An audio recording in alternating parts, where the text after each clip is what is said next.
No, jo no he vist res, però he parlat amb la treballadora, llavors ha entrat una primera senyora per preguntar l'horari i al moment en què preguntava l'horari li ha obert la porta i just darrere han entrat tres nois, tres homes, i han estat cridant, han agraït el joier amb la punta de la pistola al cap i han cridat molt.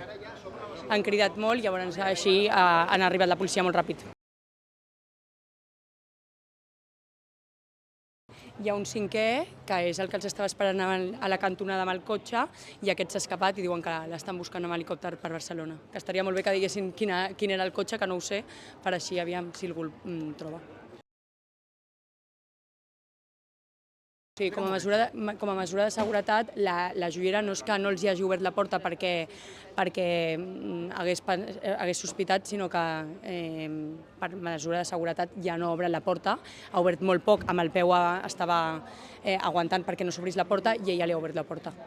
Això és el que ens ha explicat. Tu ets veïna d'aquest? Sí, visc aquí al costat. Del coche bajaron unas personas e intentaron acceder a la joyería.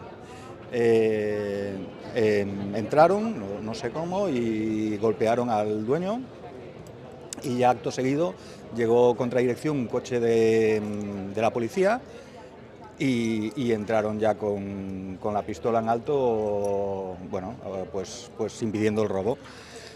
Luego estuvieron ahí y tal.